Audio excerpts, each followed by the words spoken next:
I know the feelings are pretty raw right now, but I'm wondering if you can see past that at all to comment on what a great season it was, the journey to get to this unlikely World Series for a very young team.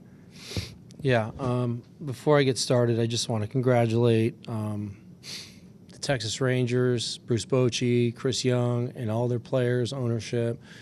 They're an amazing franchise. They won their first World Championship in franchise history, and it's quite an accomplishment. They were the best team. They beat us fair and square. As far as your question, yeah, I just got done telling the guys that I'm so proud of what they've done. And we have to step back for a minute and tell ourselves that we've done a lot of really amazing things this year. And then we got on this really fun ride through the course of the postseason. And you just never want it to stop. It's like your favorite roller coaster that you never want to get off of. And you want to be the last team standing, and you want to be in the middle of a pile and have everybody pile on top of you. That's the best feeling in the world. So some have been there, and we're going to continue to climb that mountain. And once we get there, we want to stay there for a long time. But the reason why it hurts so bad is because we care so much. We care about this baseball community. We care about the fans of Arizona, the Bleed Sedona Red with us that have backed us. You know, those are the things that go through my mind. And I know all the players. This is painful. This is just plain painful, and I can't quite move past that right now. But I will. And I told the guys to absorb it and process it the right way. Don't compartmentalize it. Don't put it away. Think about how you feel when you get to that point, and we'll get to that crossroad at some point and be able to say, wow, it was a great run, and we did something pretty amazing. Other questions for Torey? Go to Jack up here. Torey, congratulations on a great season. Thank you, Jack. Just unbelievable what you guys have accomplished. Thank you. I want to say that first. I appreciate that.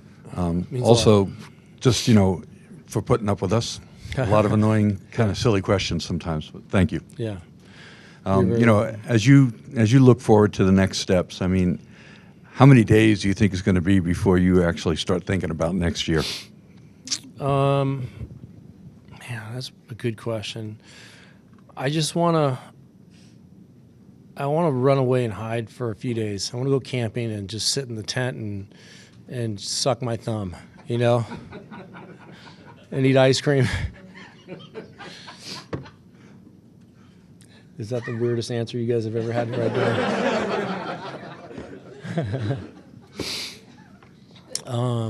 And just let it run its course the way it's supposed to, hurt when I'm supposed to hurt, cry when I'm supposed to cry, feel good when I'm supposed to feel good.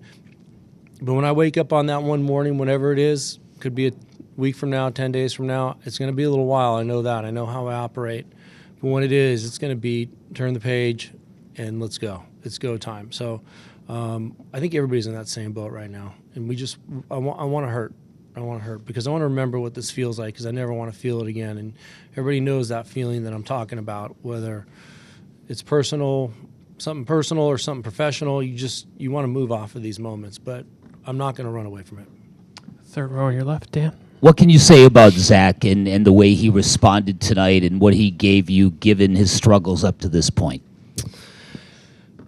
It was everything that he could possibly give us and then some. I was Zach watching the way everybody else was. It was no hits through 6 1/3. I don't know exactly what it was, but he answered the bell. He came out fighting and he was slugging it out. I feel like had we scored some early runs, it would have been a little bit of a different outcome.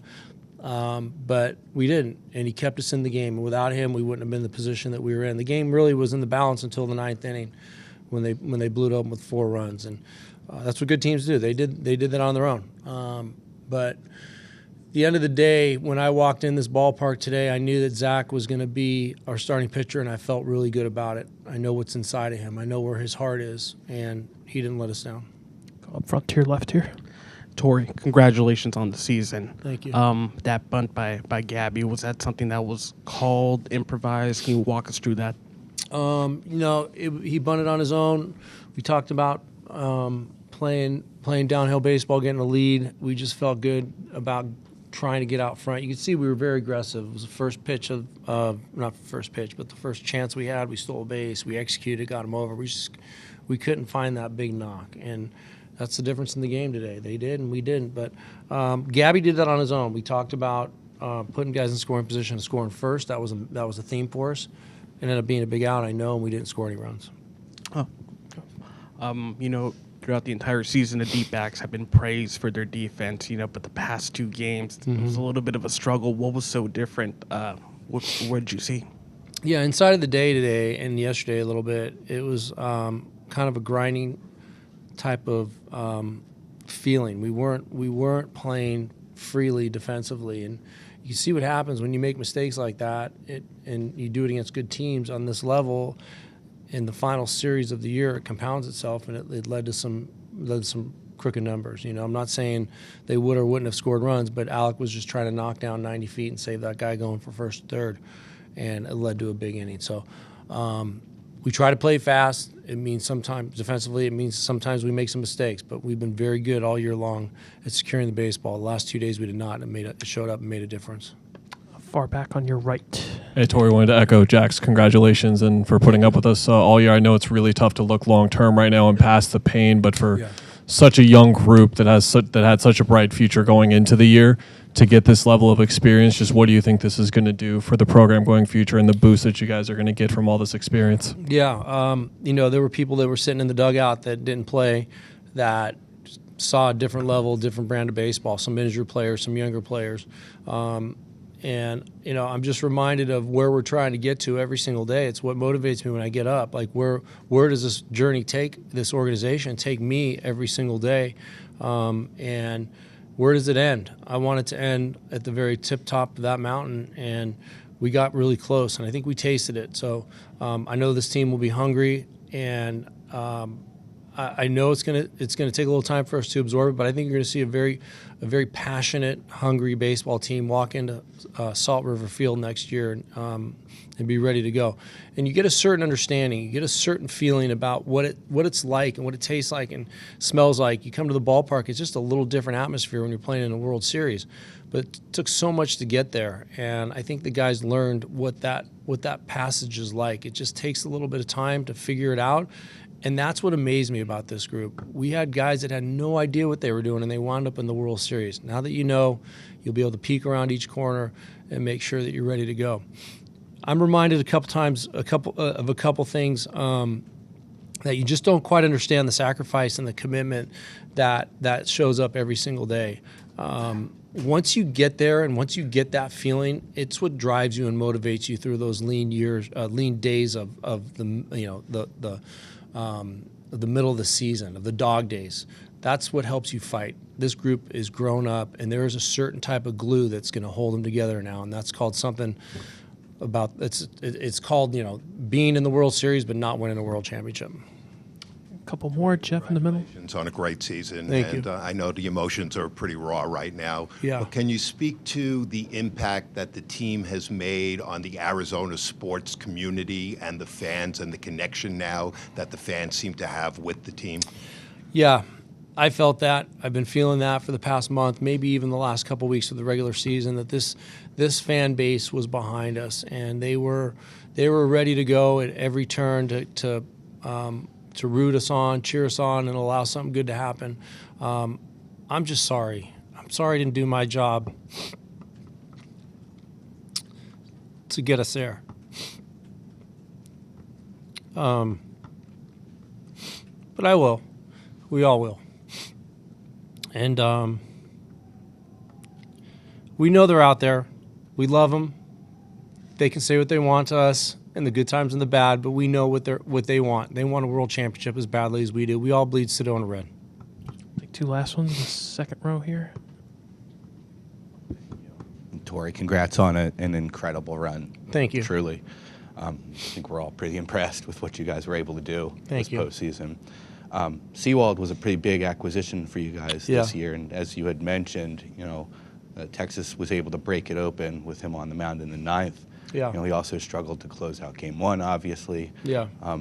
Your thoughts on his performance this season, in this series in particular, and what, if any, questions you have about him moving forward, or what you would like to see out of him moving forward? Yeah, Thank you. Yeah, I think we wouldn't have been in this position without him. He locked down so many games and got us to this point. And I know that he's going to be hurting over what happened over the course of the World Series, but he's one guy that will be able to process it the right way. And I'm sure that there's some things that he's going to work on. Brent Strom is the pitching guru of all pitching gurus. He's our architect. He's going to go to the drawing board with Paul. If there's anything they need to work on, they're going to tighten it up. But he's a back end guy, and you got to live and die with those moments. And he had a lot of really good, crisp moments. And you guys always ask me towards the end of spring training, who's our closer? I'll probably tell you right now, it's going to be Paul Sewald next year. That's my gut feel. That's how much I believe in him. I'll finish up right here. Torey, Zach Gallen, in the biggest game of his career, delivered for you guys. He's been the guy for you guys all season. He embraces his team. He embraces his community. Yeah. What does Zach Gallen mean to the Arizona Diamondbacks? A lot. But I don't want him to feel like he has to carry the workload. He's 126 of this ball club. And that's kind of what I tell everybody when they walk in on this stage. And I want to make sure that they fit together as a team. And it's like a puzzle. They find out where they are. Are you the edges, and do we start with you as part of the foundation? How do you fill in? Are you a fill-in type of player? But Zach Gallen is definitely one of the corner edges, and we're going to count on him for as many years as we possibly can here.